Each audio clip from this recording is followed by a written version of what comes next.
Kemarin kami sempat menemui tersangka Kelvin. Kami ingin mengetahui lebih jelas apa sebenarnya yang terjadi antara ia dan Farah. Kepada kami, Kelvin pun menceritakan awal pertemuannya dengan Farah. Ternyata Kelvin kenal dengan Farah sudah beberapa lama. Ia dikenalkan oleh teman lelaki Farah berinisial F yang kini sudah diperiksa polisi. Ya, saya dikenalkan dengan teman. Dan akhirnya teman-teman kasih ke nomor saya ke Farah. Dan Farah menghubungi saya dan buat janjian, Pak. Ya itu, Pak. Hubungan pun berlanjut. Dan pada saat diundang ke apartemennya, Farah dijanjikan akan diberi uang sebesar 4 juta rupiah oleh Kelvin. Benar, Pak. Kenapa dibayar 4 juta?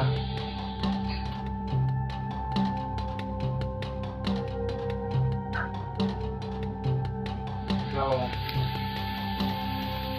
Ya, tarif kencan, Pak. Maksudnya? Tarif kencan 1 malam, Pak. Berapa? 4 juta, Pak. Udah berapa kali ketemu sama Mbak Farah almarhum? Baru hari itu juga, Pak. Pertemuan antara Farah dan Kelvin pada Jumat pekan lalu itu ternyata berbuah petaka. Farah tewas dan Kelvin kini jadi pesakitan. Persoalannya cuma gara-gara Kelvin tersinggung dengan ucapan Farah yang menyebutnya loyo dalam bercinta. Korban mengatakan yang menyakitkan hati saya langsung spontanitas, emosi, dan memukul korban.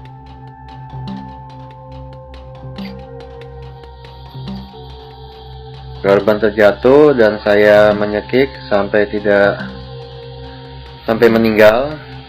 Saya sempat tertegun sebentar. Lalu saya memikir untuk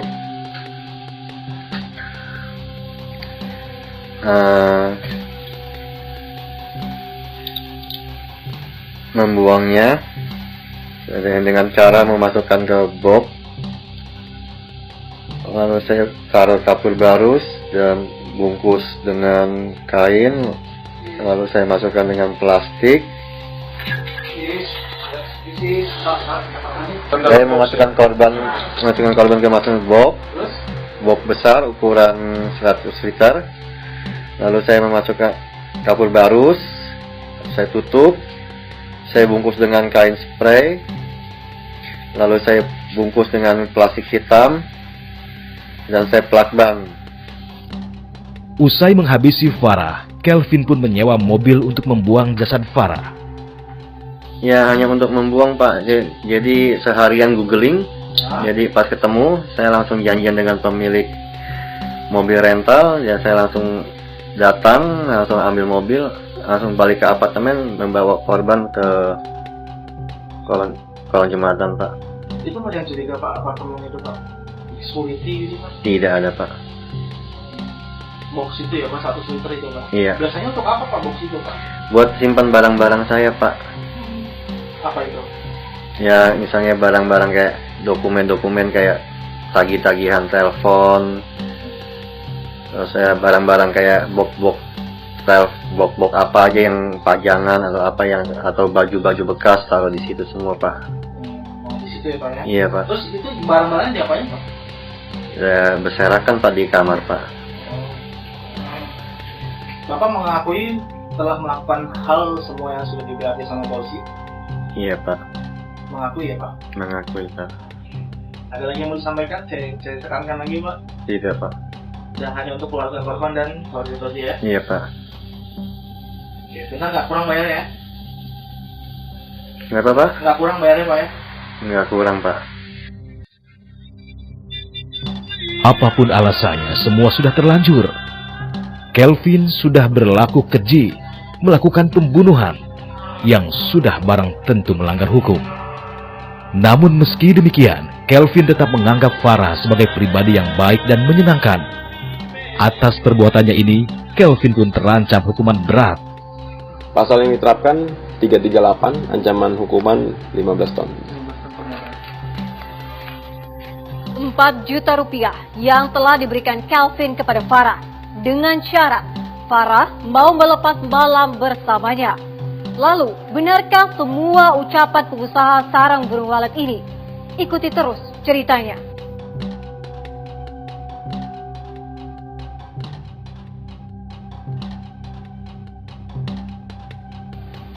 Berbagai tudingan miring ditujukan kepada Farah Nikmah Ridallah soal hubungannya dengan Kelvin Supako. Namun, semua itu tak ada bukti. Keberadaan Farah di dalam kamar apartemen justru karena ia disekap oleh Kelvin.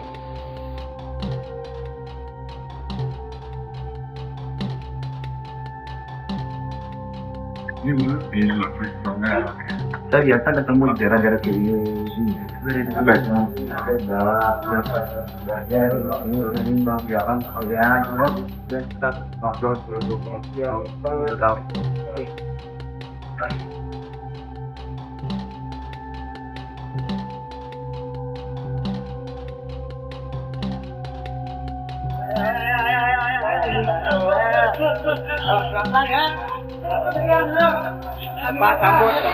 Suasana duka jelas terasa saat jenazah Farah Nikmah Ridallah disolatkan.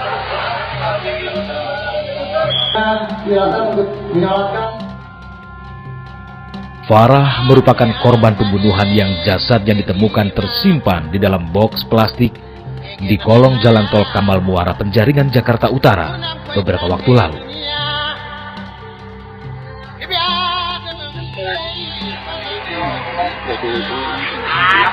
Usai disolatkan, sejumlah keluarga dan kerabat kemudian mengantar Farah ke tempat peristirahatannya yang terakhir di tempat pemakaman umum Sudimara Barat, Kampung Dukuh, Tangerang Selatan, Banten.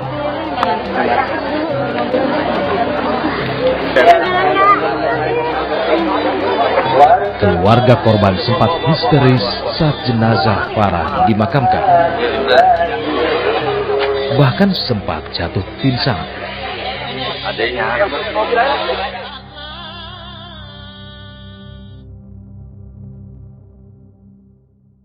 Beberapa hari setelah dimakamkan, kami kembali menyambangi kediaman Farah. Di rumah ini kami bertemu dengan Ahmad Kahfi Maulana, kakak kandung Farah. Ahmad Kahfi Maulana tak menyangka jika adik kandungnya tewas secara sadis. Sebelum ditemukan tewas, Kahfi sebenarnya sudah mengetahui kalau adiknya dalam bahaya. Saat itu ia mendapat pesan singkat dari sahabat Farah kalau adiknya itu telah disekap oleh seseorang. Terakhir pokoknya malam minggu dia itu minta tolong sama temannya minta tolong sama temannya bahwa dia disekap dan tidak bisa keluar, dan dia memberitahu lokasi malam minggu kalau nggak salah. Dan memang karena teman korban mungkin panik atau merasa keluarga takut gimana, makanya ceritalah ke adik saya, dan adik saya baru cerita ke mama saya. Kahfi sempat mencari, namun ia tidak menemukan sang adik. Sampai akhirnya ia mendapat kabar kalau sang adik ditemukan tewas. Malam Rabu, gue tanpa polisi, gue inisiatif langsung kan, gue langsung ke sana ke TKP karena gue udah tahu tempat lokasi dia di mana, minta tolongnya di mana kan. Nah, di situ saya mentah saya lari ke polsek, dari polsek baru dilarikan ke polsek terdekat. Nah, dari situ saya mendapatkan telepon dari Polda bahwa adik saya udah nggak ada. Meninggalnya Farah Nikmah Ridallah jelas membawa duka mendalam bagi keluarga. Seperti kebanyakan orang, Kahfi pun sempat mendapat firasat sebelum adiknya tewas. Karena sebelum dia meninggal sudah kayak menunjukkan tanda-tanda gitu ya. Dia beliin baju putih lah untuk adik, kakak iparnya semuanya. Dia minta foto bareng terakhir. Dia nyapuin kuburan, rajin banget. Enak kayak udah mau tahu dia pengen mati apa gimana ya. Allah, firasat bisa dikatakan firasat. Cuman ya balik lagi ya saya mau percaya, saya udah tenang sana.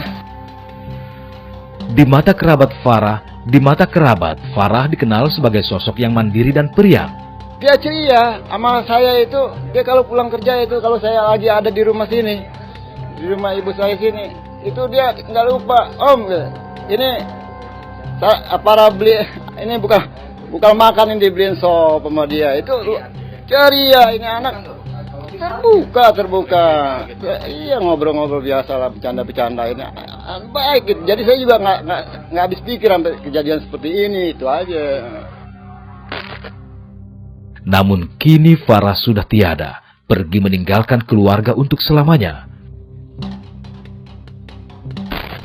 Sementara itu, pihak keluarga membantah keras soal isu yang selama ini beredar yang menyebut kalau Farah memiliki pekerjaan sampingan selain di Bank Bukopin.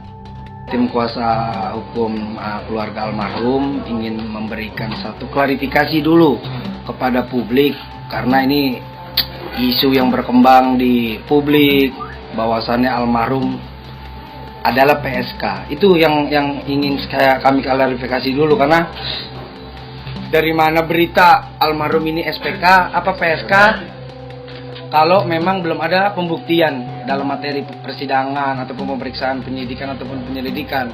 Jadi kami ingin mengklarifikasi itu dulu.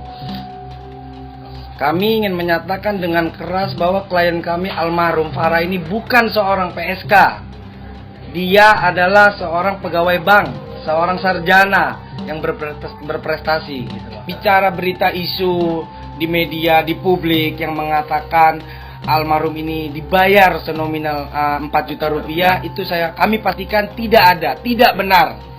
Karena kami mempunyai bukti mulai dari mutasi penerimaan uang dari rekening almarhum ini tidak pernah ada menerima uang sebesar 4 juta rupiah. Kami bisa buktikan itu. Bahkan tidak ada di lokasi pun jasadnya pun tidak ada. Tidak pernah ditemukan Dan uang tidak ada ditemukan uang 4 juta rupiah tersebut di jasad almarhum. Bahkan sampai saat ini, tim kuasa hukum keluarga tidak menemukan bukti transaksi uang dari tersangka Kelvin ke rekening Farah. Jangan terlalu dipersoalkan bagaimana karyawati sebuah bank ini bisa tewas di tangan pengusaha sarang burung walet. Tapi yang perlu diingat, perbuatan sang pengusaha sudah benar-benar keji. Membunuh, menyimpan jasad korbannya di dalam box plastik, dan membuangnya di pinggir jalan. Di segmen berikutnya, ada cerita soal detik-detik tertangkapnya narapidana kasus pembunuhan disertai pencabulan setelah melarikan diri dari dalam lembaga pemasyarakatan Salemba, Jakarta Pusat.